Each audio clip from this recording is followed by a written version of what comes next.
Alright, hello everyone, it's Happy, and today we're going to be talking about the Tier 10 Japanese tank destroyer, the Hori, and of course the armor got buffed by Wargaming. But this is not all. Today we're going to be breaking down all the different changes regarding this tank, and this video is going to be quite juicy, so sit back and enjoy the video.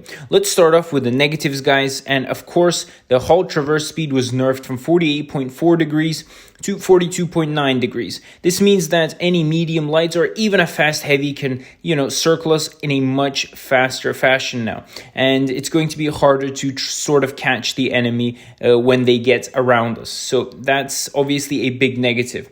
What about the other, nerfs this tank received? So the maximum view range was nerfed from 277 meters down to 266. And this is not too bad because at the end of the day, we're a TD and we don't necessarily spot our own tanks. The spotting or the viewing range is already trash. They're making it even worse. Who cares? It was already garbage and it's a TD anyhow. We're going to use mediums and lights and sometimes heavies to spot our enemies, and they can do the dirty work for us. That's fine. The most important negative changes are definitely going to be the gun handling, because the aim time was nerfed and the dispersion was also nerfed. Again, these are just numbers, but I need to try and feel the tank when it comes out in order to properly specify whether or not the changes really hurt this tank.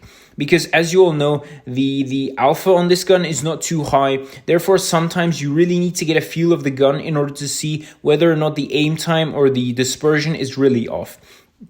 In this case, I can tell you it was nerfed, but I can't tell you how significant this is going to hurt the Hori, right? So at the end of the day, this is still a big change because the aim time and dispersion is important for a TD.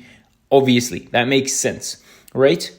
Now we move on to the positive aspects. This tank had an HP buff. Again, not a significant one, but it's still a good thing to have because an HP buff is still better than nothing. It gets a little bit more survivability. The ground resistance on hard terrain was also buffed, but it was super minimal, so I don't think you guys will really feel it. The most important change for the Hori, however, is not the HP or the ground resistance, it's the armor. Everything about the Hori was pretty much buffed up. The frontal part of the hull was buffed, the superstructure was buffed, and the whole side profile was buffed. The side armor was 60 millimeters, and now it's going to be 90 millimeters. That's crazy. That's really crazy to me. This is the hull side armor, of course. The frontal armor was also buffed up, and that's going to be super juicy, as you can see from the pictures and from the thumbnail. So guys, the Hori is definitely going to be a more or less frontline tank, maybe second line, but no longer is this tank going to be a third line